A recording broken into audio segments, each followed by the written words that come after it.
Okay, I think we can start. Can you hear me in the room? Just say yes or no. Thank you. So I'm Louis Dijkstra. I'm going to be moderating this plenary session on defining challenges and setting priorities. I'm the head of economic analysis and director general for regional and urban policy, so I care about everything that's regional at the European Commission. We have a great panel with us today. First, I wanted to apologize. Pavla Halkova will not be able to join us today due to illness in the family. I really regret, as she is a famous and very daring investigative journalist, but of course, family matters take priority. So with us today, we will have Rebecca Becky Sandifer, who's professor at Arizona State University. She's here live with us. We will have Jim Fitzgerald, who's the director of Equal Rights Trust. He's with us online, and you should be able to see him up on the screen. We also have Maya Daruwala, chief editor of the India Justice Report, and she's also with us live from New Delhi. And then we have Steve Crown, vice president and deputy general counsel for Microsoft, who's with us here in person. We'll have two sessions of questions, and there'll be some opportunities for you also to comment, and I should be getting your comments and questions through the iPad here. But before I kick off, what are we going to talk about? We really want to understand more about how data can help us in achieving justice for all. And the data that we collect right now, some may even describe it as woefully inadequate. So we really want to make progress there, but we can also get inundated with data. There's a lot of data out there, so we want to have data that has impact, data that matters to people's lives. And just to get us off on the right footing, I want to share with you an anecdote. I mean, if I talk to regional politicians about corruption, about justice, they're all going to agree with me, this is terribly important, we need to do better, we can make more progress. Until then I ask them, well, how is your region doing? And then their region is always doing great and has improved so much since that they have been elected. So I would like data to actually add some empirical evidence to this to make sure that we can hold politicians to account, but also that we can show progress where we are making progress. So I think that's particularly important. So, without much further ado, for this first session, we'll be focusing on two main questions. And the first one is, what additional data is needed to understand the main challenges in each of your areas of expertise? And the second question is, what should we know to fix a justice or rule of law problem in your field of expertise? Where do we not have the information we need? Okay, with that, Becky, over to you. Thank you, and thank you to the World Justice Project for the opportunity to be here to talk with you. So my job is to talk about access to justice. And access to justice is actually critical to most of the things that folks here are trying to achieve. So if you want to combat corruption, if you want to have gender equality, if you want to have rule of law, people have to be able to use the laws that we've written for them to use, and that's what access to justice is about. Over the past 15 or 20 years, we've made enormous strides in understanding the kinds of problems people experience through national and regional legal needs studies. Some of them are coming out of Hill, which is based here in The Hague. Some of them are coming out of governments. Some of them are coming out of NGOs. But they tell us an enormous amount about the actual experiences of people with civil justice issues. And so we know that in most countries, most people over a fairly short period of time will have at least one. We know that if you are poor or you're in some other way part of a marginalized population, you're more likely to have more problems, and they're more likely to affect you in more powerful ways. This is part of the shift to people-centered access to justice, right? Not what is the institution doing from the perspective of the institution, but what is the person experiencing from the perspective of being the person who lives in that place. So we know that all around the world, even though places are very different from each other, people have fairly common groups of problems. They have trouble with livelihood, whether they make that from working or from pensions or for some other kind of benefit. They have trouble having a place to live, so they have issues around shelter, and then they have issues around caring for people who are dependent on them. The other thing we know from these studies that's really important if you're thinking about justice or the rule of law is that the vast majority of those problems never make it to a formal justice system. They don't make it to a formal justice service provider. They don't make it to a court or a tribunal. So all of this stuff that's being handled in some way is being handled somewhere else. That's where we know less.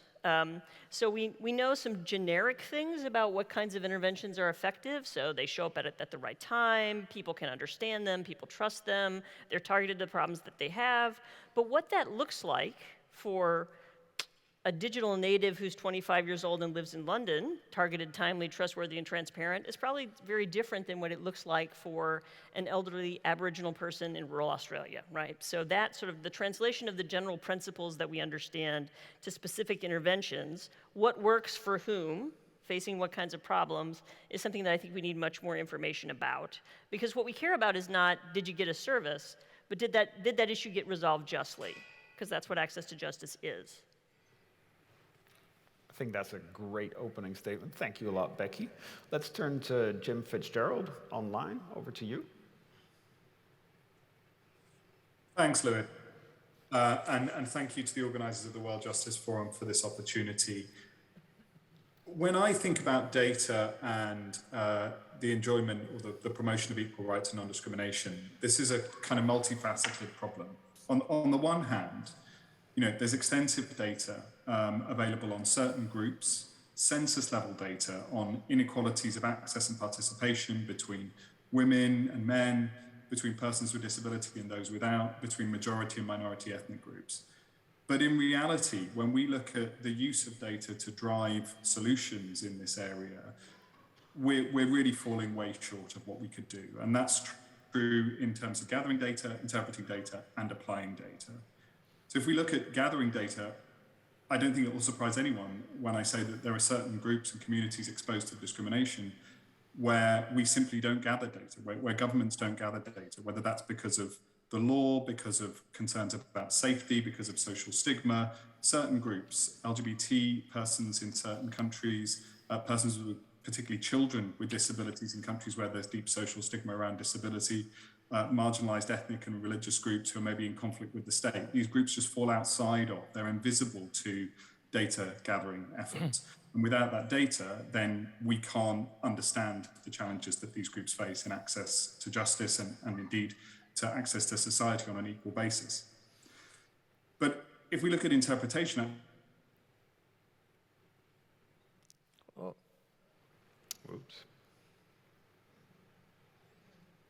levels of participation in the workforce, in education, in political life, we know that there are gaps in interpretation, particularly around causation, around how is discrimination driving these patterns of inequality and disproportionality. So last year, for example, we conducted a survey, a study with Transparency International, looking at the links between discrimination and corruption. We produced a report called Defying Exclusion in partnership with organizations working with different marginalized communities all around the world. We wanted to go beyond the existing evidence on the correlation, the strong correlation between being a member of a discriminated group and being disproportionately impacted by corruption, to understand how do these two phenomena interact and fuel each other. And we found through these case studies extensive evidence that discrimination is a driver of corruption, and corruption is a driver of discrimination.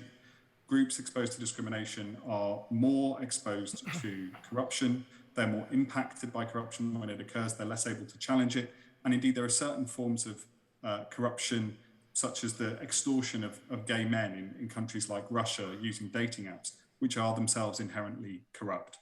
But without really delving into the case studies and understanding the data, we can see only the correlation, not the causation. And that means that our efforts to address these problems through law, policy, and practice are inadequate. And that brings me to the third point around application. The data that we tend to have on marginalization, on discrimination, on inequality is primarily the outcome result level.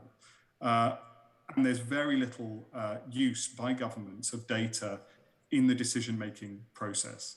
So if we look at COVID-19, for example, we have governments responding to an urgent global crisis, making huge policy decisions almost within minutes, within hours, within days, across the economy, across society, in all sorts of different ways. Now, those policies, those decisions had discriminatory impacts, which to those of us working in the field were foreseeable and foreseen. But governments didn't take those factors into account. There was a failure to engage with existing data, and in particular with groups exposed to discrimination, to understand how these policies, these lockdown measures, or the closure of schools, or certain forms of economic support to different parts of the economy, how they would have discriminatory impacts. So what we see is that at every level, whether it's gathering data, interpreting it, or applying it, there are shortcomings. And to us, the solution to all of these things is one and the same. It's to integrate a data-led consultative approach to identifying and understanding and then eliminating discriminatory impacts. It's what we call equality by design, the use of equality impact assessment in consultation with groups exposed to discrimination, gathering the data with them, through them, and integrating that into the decision-making process. So that to us would be both the problem and the solution. Thank you. Thank you, Jim, for those statements. Very powerful case to be made to really understand the issues from the victims of discrimination, understanding from their point of view how they are affected by this and how we can remedy that by better measuring this.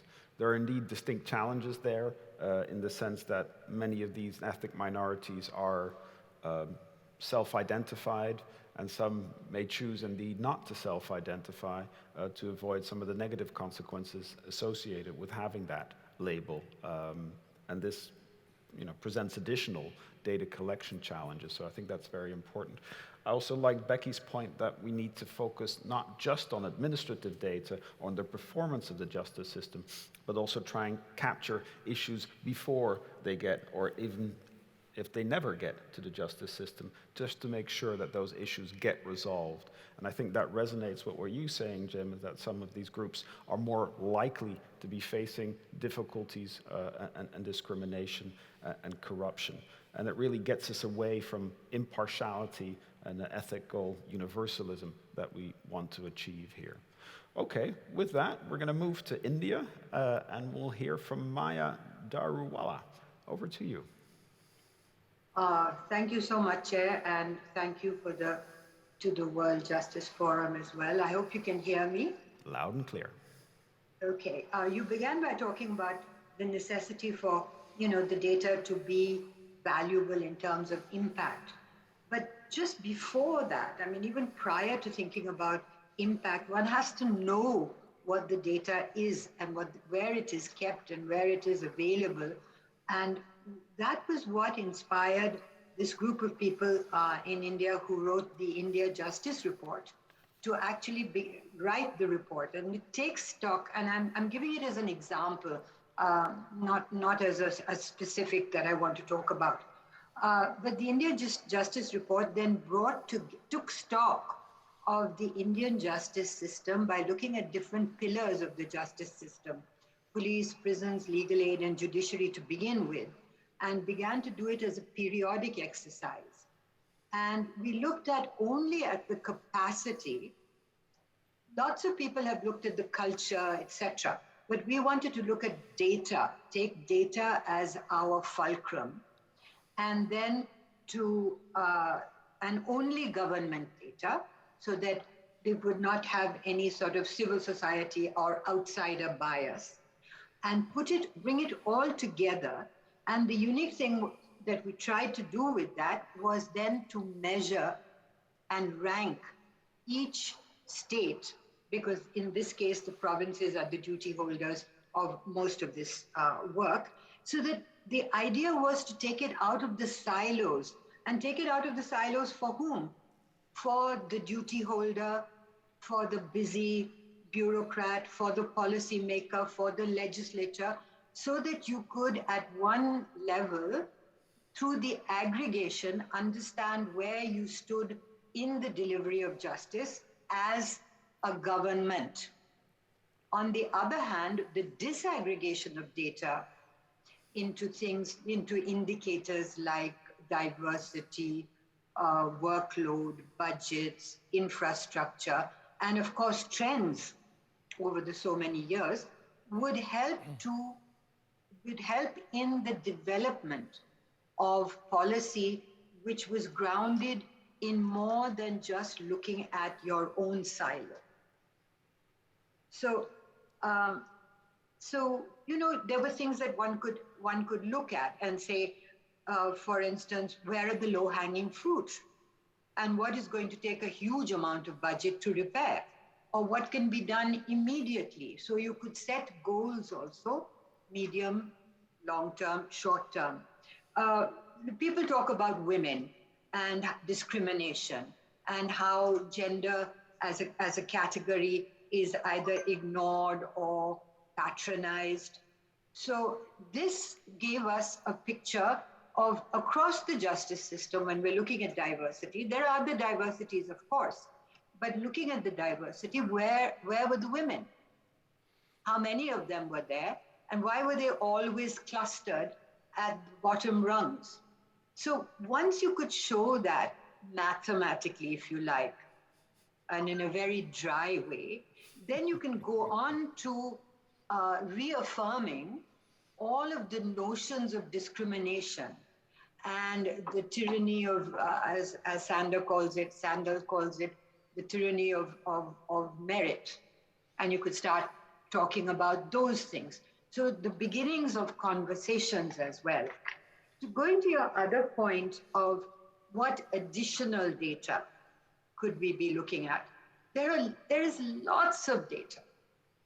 How good is it? How validated it is? That's another problem.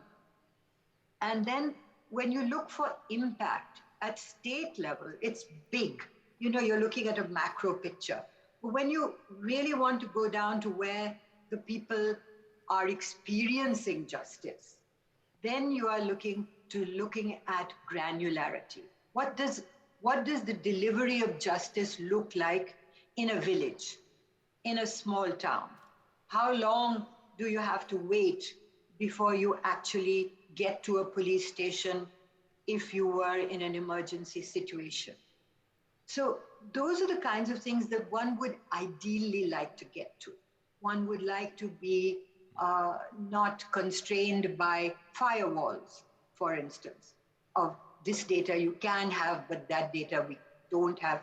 And sometimes there simply isn't the data because people in government, etc., are hugely busy. And they're struggling with everyday problems, and you can't ask for things that you suddenly as a researcher want. But they have to gather and to collect, etc. The other area is benchmarking. When you are assessing, or even worse still, ranking, then you need a benchmark. You find that benchmark. You might find it at law.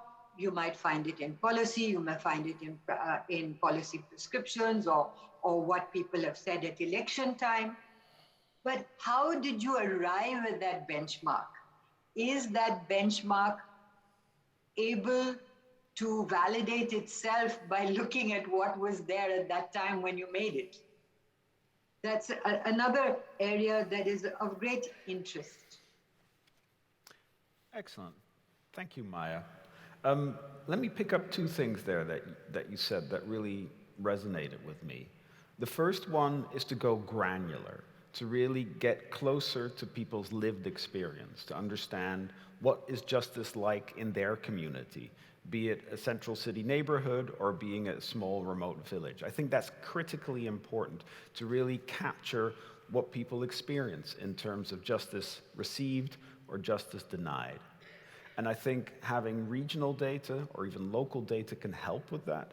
And I think having subnational data within a country, also countries smaller than India, is incredibly important. So at the Commission, we've been pushing a lot to get regional data on the impartiality of public services like police, like education, like healthcare, and understanding the experiences with corruption and nepotism and discrimination in those services. The other thing I wanted to pick up is that now with geospatial data, it becomes easier to understand where services are located and how far they are and how this changes over time. So, for example, in sub-Saharan Africa, there's a data collection for all the healthcare centers. And if you collect that over time, you can understand which communities have seen a deterioration in their proximity to those kind of services. And nothing prevents us from doing exactly the same with courts, understanding where they are located and where their physical proximity is the obstacle, or whether it is financial or discrimination or other types of obstacles to ensure that they get the justice they deserve. With that, I'd like to turn over to Steve. Yeah, happy to participate in this conference. Thank you for inviting me. I'll offer some perspectives from inside Microsoft. And my role is really as the Vice President of Human Rights. We try to ground everything that the company does in human rights. And for me, that starts with that principle in Article 1 of the Universal Declaration, which is all human beings are born free and equal in dignity and in rights. It's that dignity, it's the individual person's experience that I try to focus us on. And within that, we have you can look at our mission. Our mission is empower every person, organization on the planet to achieve more. One of the things I like to point out is we have that notion on the planet. Why would you have to say on the planet? Nobody's going to suspect we're thinking about Mars, but it really drives home for the Microsoft employees, 180,000 people, that everyone on the planet deserves the best that we can provide. So it's with three preliminary observations then that I'd talk about the data challenges. One of them is data is a tool. It's intended to empower us. The second is that if you take these issues that we're talking about at this conference and need to be talking about even more often in more places, rule of law, justice, corruption, human rights, any index you pick up, you will find that we're failing. Nobody gets, an A grade. There are always problems. And that reminds me of, the great opening sentence to a great novel, which is, every happy family is alike. Every unhappy family is unhappy in its own way. And that is absolutely true of countries, of societies, of the challenges we face trying to expand respect for human rights and rule of law across the globe. So when I look at data as we typically get it, and this is the sort of thing that ends up in a benchmark or an index, it helps us understand a landscape. We see where problems are and how they're comparable in some way to problems elsewhere. They also help us for a given area. It might be a region, it might be a country, it might be a part of a country. What are some of the priority challenges and opportunities we as Microsoft have? And I think every company or every government does the same thing. How can they use the data? But ultimately, what we want to do with data is identify changes. We want to see where we're progressing, where we're regressing. We need consistent data so we can actually do those sorts of measurements, which is why these indices are important. They help us see trends over time. Then they also provide us correlations, data correlations, that if we see this kind of data, we can expect either these sorts of causes that we ought to be looking for, can we address those, or these sort of likely consequences that might be coming our way, and can we prepare for those? And that explains why we've invested with the UN Office of Human Rights now for over 5 years. We've done a multi-million-dollar project helping them digitize their data that they collect through all of their listening systems to start looking for correlations so they can prepare for likely humanitarian and other types of crises. And it brings me to another part that I want to emphasize, and that is, and this is not a Microsoft statement, it's my own way of addressing this, and I use it inside the company and externally, but that is, if you want to be truly global, you need to be radically local. You need to understand what the human experience is, not what the abstracted data says about it. And Ming Tan on the prior panel pointed to this with 1,000 languages in a given country. When I was doing work in Myanmar before the coup, there are over 100 languages in Myanmar alone. This issue of you cannot rely upon the abstracted data to make really helpful decisions.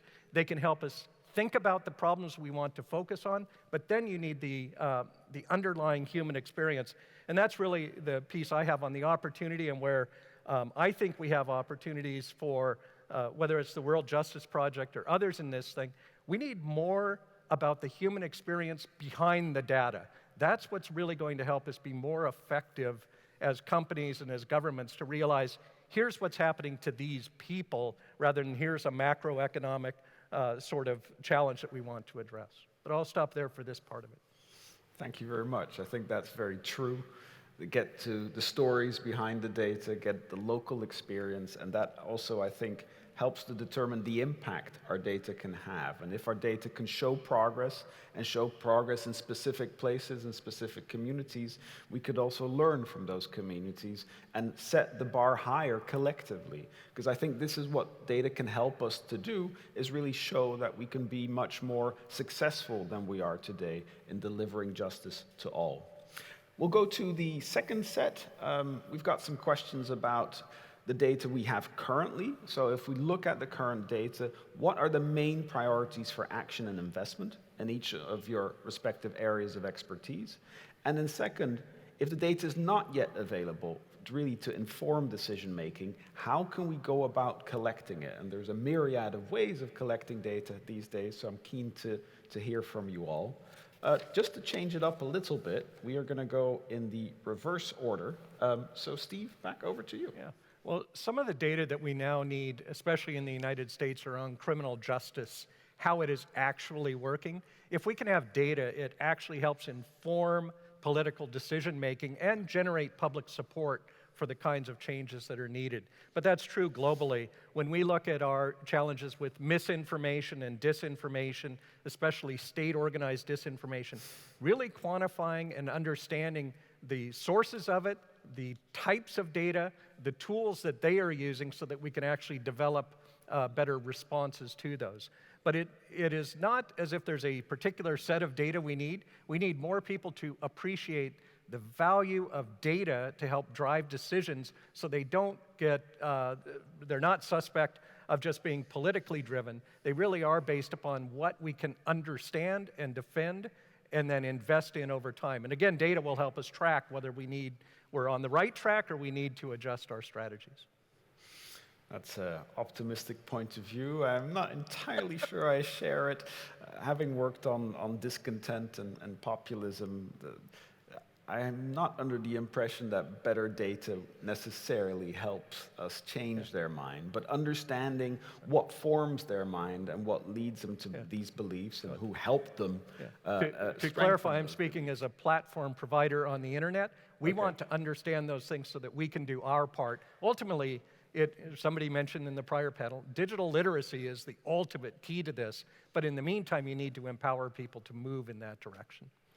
One of the things that we did see in the terms of discontent is that the economic situation, especially decline in economic activity, increases in unemployment, distance to services, all tend to give rise to higher votes for populist parties and also a bigger reluctance, for example, to accept COVID vaccines. So I think digital literacy and understanding how these trends work is tremendously important. Well, great. Thanks for that. Then we'll move to Maya. Can we move back to India?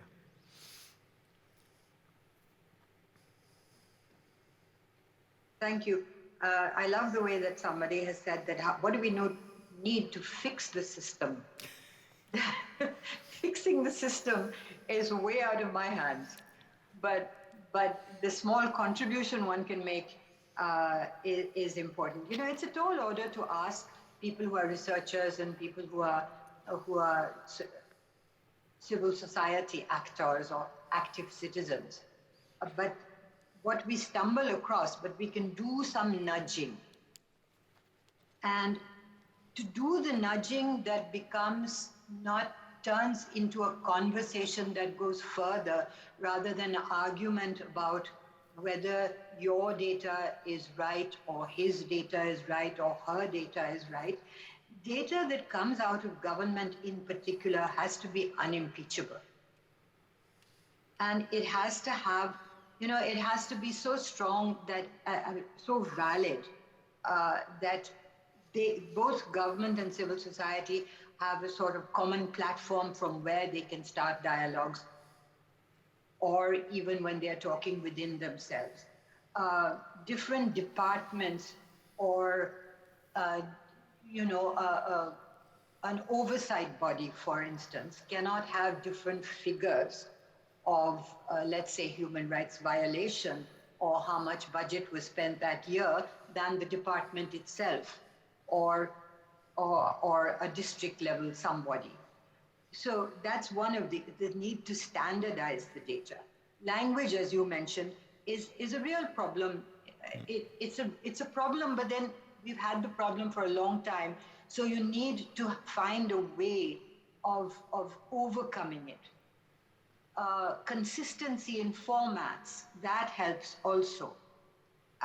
Timeliness, everybody producing data on a year-on-year basis over a 12-month period, all of making it machine readable, so that all of it coming together gives you gives you both what is extant, what was there before, and allows you to project what could happen. When you say about fixing the system will get fixed not only by technology and not only by government's own goodwill, but also for a demand of it.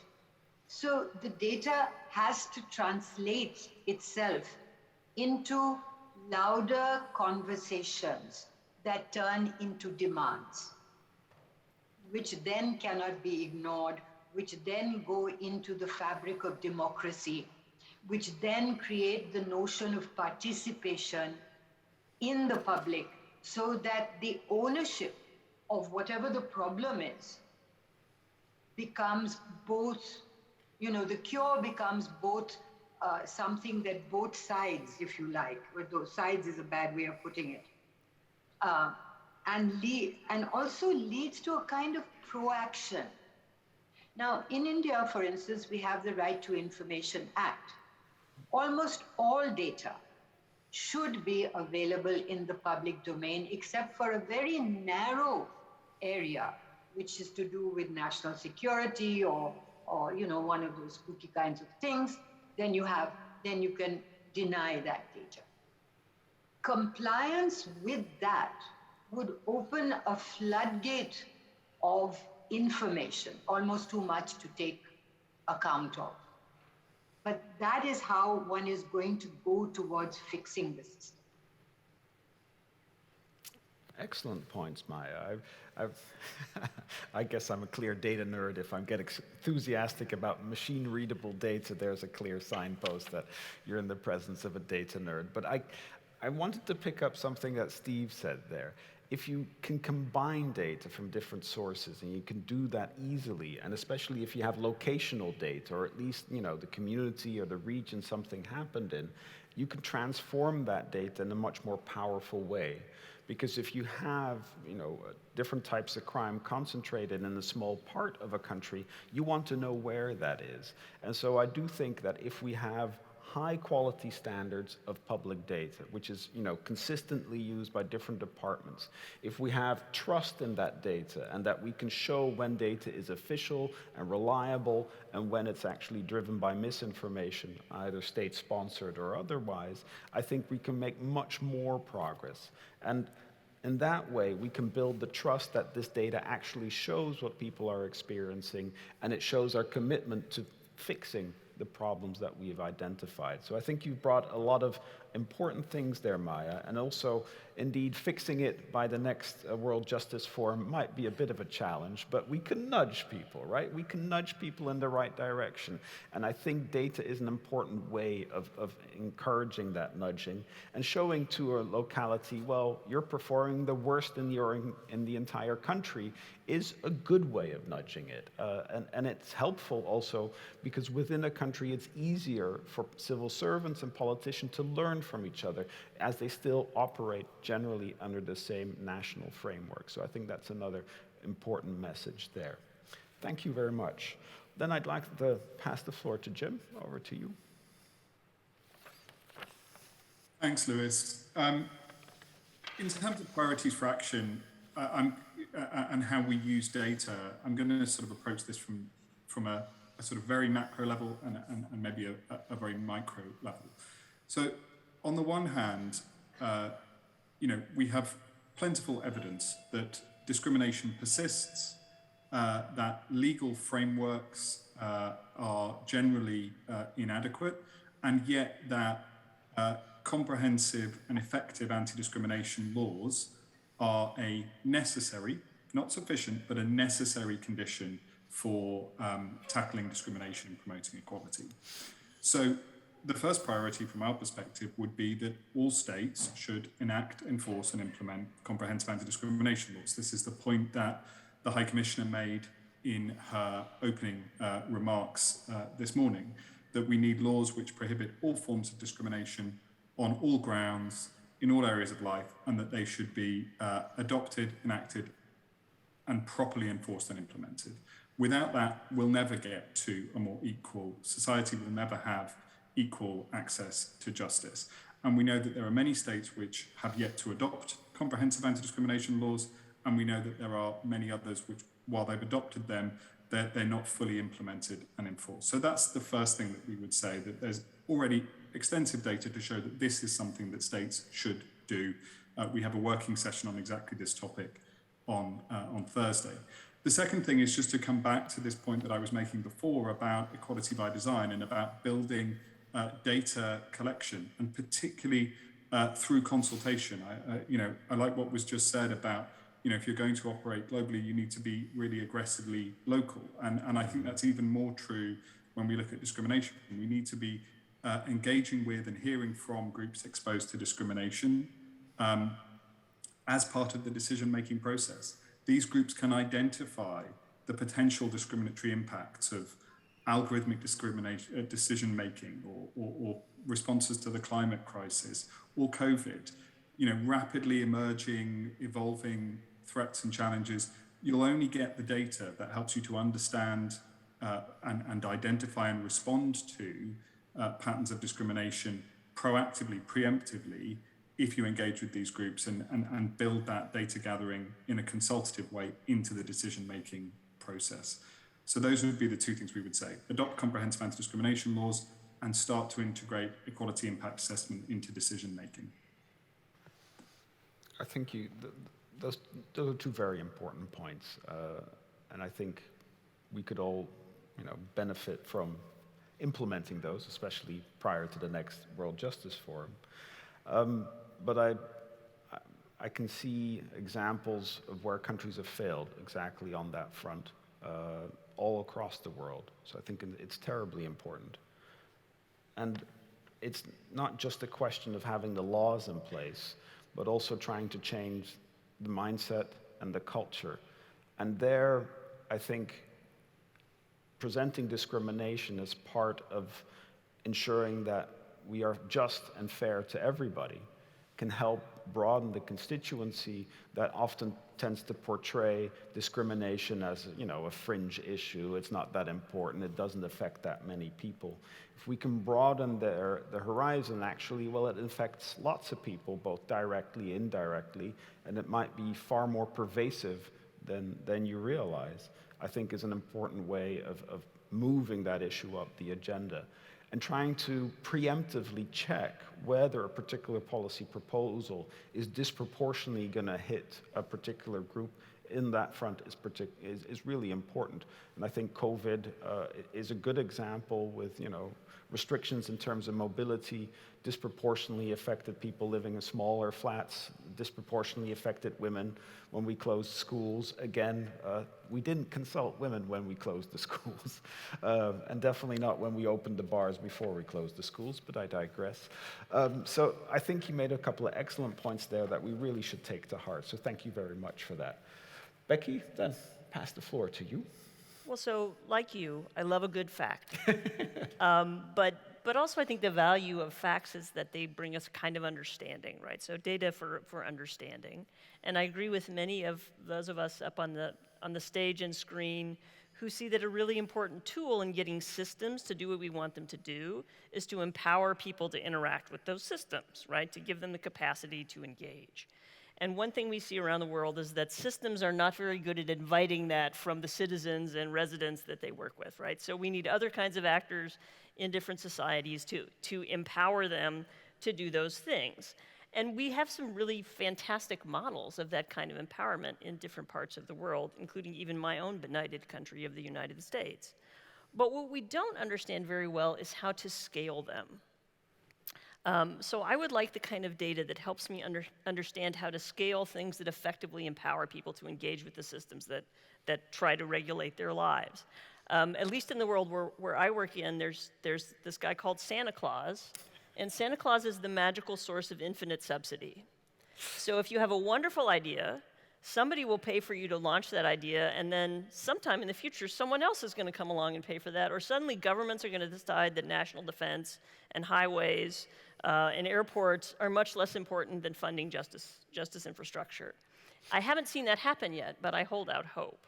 And so thinking about what are the models of funding, resourcing, expanding effective models of allowing people to engage with their own systems that we see in the world, and how can we replicate those models, that's the kind of data I would like to see.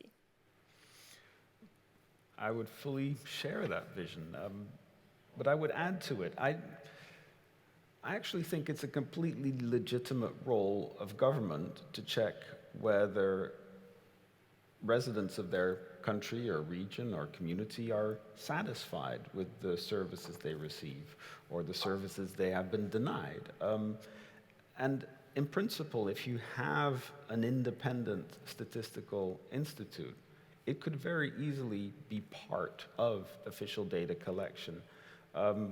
Also, when it comes to crime, lots of countries actually have a crime victimization survey where they call up people to try and understand if they were a victim of a crime and if they reported it or not.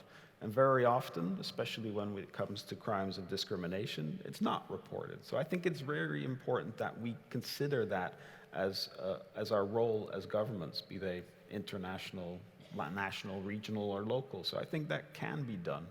And one of the positive news on that front, and might make the need for Santa Claus a little bit less important, is that you can operate standardized questionnaires online at very low cost.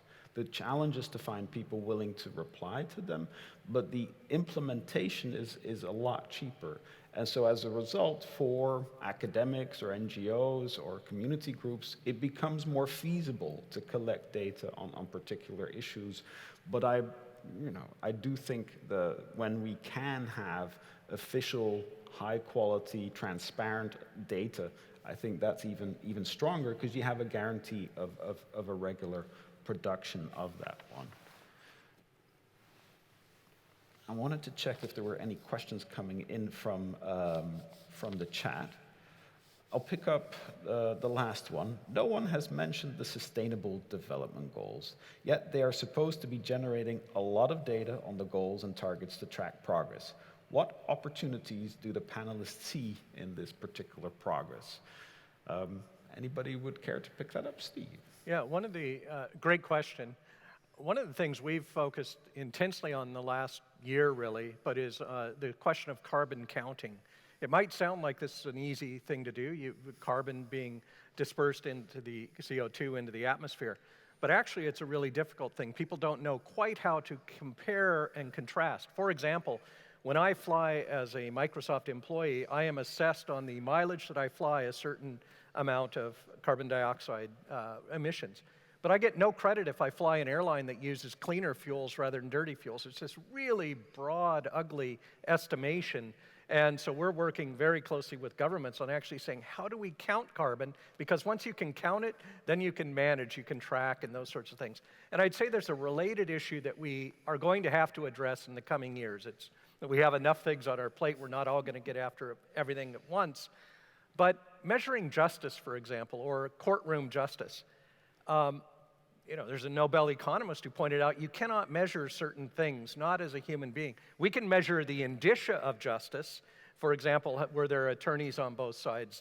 Was evidence presented? Was it challenged? But was it a just outcome, in fact? And how do you measure that sort of thing? But that's actually a place where, as we evolve our ability to work with data and recognize by solving some problems with data, we'll start getting the motivation, I believe, I'm an optimist, to start doing better at these other challenges as well. And that relates to the SDGs. I share that optimism. Jim, you wanted to come in on this one too? Yeah, and I'll just come in with a similarly optimistic note. I think, to me, one of the one of the elements of the SDG framework, which has the greatest transformative potential, is this focus on ensuring that any target must be met for all. So that not only do we disaggregate data, not only do we try and collect data across a wider range of characteristics, but actually we're driving progress in a way which is deliberately equal and equitable. Now, of course, there are huge challenges in gathering that data and then in actually using it to drive solutions. But the fact that we've moved from a world of targets which were aggregate and average towards ones which are equality sensitive is, I think, a huge win and a huge, has huge potential to drive things in the right direction. I think, and what's also really encouraging is the number of states, whether that is national human rights institutions, equality bodies, or statistical agencies, who are really grappling with these challenges. And they're all over the world. They're in every corner of the world. There are states that are really innovating in this area. And I think if we can link those statistical experts up with the equality and non-discrimination experts in countries and between countries, we can really start to see that huge data gathering, data collection effort helping to drive more equitable approaches to a whole range of problems. And that to me is it's that granular level of data and targeting which drives us towards something where we genuinely leave no one behind. So I think it has huge potential, and it's really exciting to see how much effort and energy is being put into trying to get the data to work, really. Yeah, I would echo that sentiment. There's two things about the SDGs that I really like. The first one is that it's clearly global in terms of its remit and not just focused on a subset of countries. And second of all, its strong emphasis on disaggregation, not just by social groups, but also spatially. You want to collect data for individual cities, for individual communities, for rural areas, and I think that is incredibly helpful. So I think there's some positive news there. Also, I like the way it sometimes can make simple things visible. The fact, for example, that in the European Union, only 1 out of 3 elected politicians are women.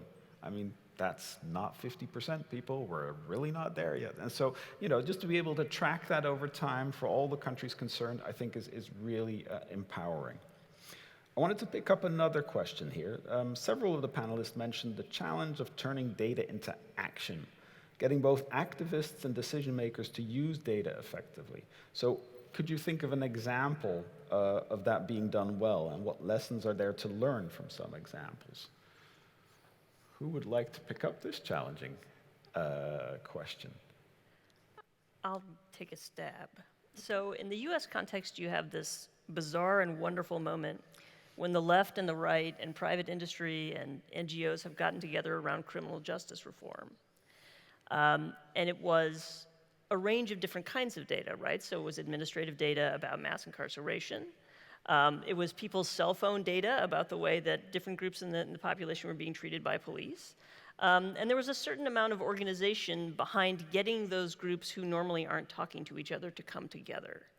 So to use data to create social change, it's not enough to have some handy facts, but it's to have some handy facts that are socialized into the different communities that would work on that problem together so that they can develop a common understanding and translate it back out to their constituencies in ways that make sense out, I think. I think that's an excellent example. Maybe I'll share one of my own experiences. 10 years ago, we set up a regional quality of government index for EU regions. And initially, there was some polite interest, but we put all the data out there, fully transparent, and anybody could use it. And then more and more research was coming out, showing that it limited economic growth, limited innovation, encouraged out-migration, especially of tertiary educated, limited the impact of public investments, reduced the multiplier effect. And that cumulative analysis was so important that public authorities, both European, national, and regional, started paying more attention of low-quality institutions as really a critical bottleneck that you couldn't spend your way out of. So making data available, allowing everybody to use it and reuse it can also be a very powerful way of expanding your coalition to really persuade your audience to make a difference there. Now, one last question that we have. One more example, and it comes out of the tech sector. But the prior panel talked a lot about bias in AI and the rest. And I think it largely came out of initial studies showing the bias in facial recognition and how lighter versus darker complected and males versus females, or faces identified as more likely male. And that actually opened up the entire question of how are our systems working and what biases might be infecting or polluting our trust in other things. And I think it's been an actually really helpful thing to make sure that as we do develop these AI tools, which are inevitably going to expand, we have this focus on human-centered, actually empowering that. And I think it's one of the great examples of how initial data reporting has really opened the public's mind to something. Excellent suggestion, excellent example, thank you. So the last question I have before we close, what justice-related lessons can we gather from government's COVID pandemic response, and how can we apply those in a post-COVID world? That's a challenging question. I hope there are some. They can change really fast, and then when that imperative is gone, they can change back to their bad habits really quickly. So there is a nimbleness there, but sort of moving that nimbleness in the right direction is more challenging than just reason. Yes? Sorry, can I come in here? Go ahead, Maya, and then Jim. Talking about both things, your earlier question as well as this COVID question. Quickly to the COVID question, I think the shock of the COVID pandemic has galvanized the justice system to adopting technology with greater speed than they would. Just as the SDGs, Goal 16, which asks for the strengthening of institutions, etc., has become something that is a benchmark for the whole country to be working toward, rather than leaving it as localized. You know, the sense of being part of the international community also presses upon governments, etc., to be more competitive. The little other question that you were asking about whether there was impact, I wanted to say that you know, direct attribution of something that we may have found in the data is often difficult to quantify and to come over here in an international forum and say, this is the impact it had. But when you point out to a state that there is only one psychiatrist for an entire jail system, and it goes to court because by happenstance there is a case going on, then it does have an impact because it immediately leads to an order of some kind to repair that. But the best kind of combination of data having an impact is also when the data combines with other studies which are ethnographic or surveys that take up, that look at attitudes of, let us say, the police, for instance. If I give you a whole bunch of information on the capacity of the police, and another colleague or government has looked at what are the sustaining cultures, what are the attitudes, what are they leading to, it changes the narrative to the extent that it might impact on future training. And it's cumulative, but that would be, you know, the larger the cohort of people coming together to do this kind of work then has an impact.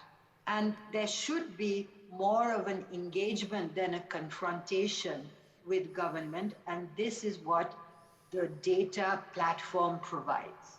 Thank you for that, Maya.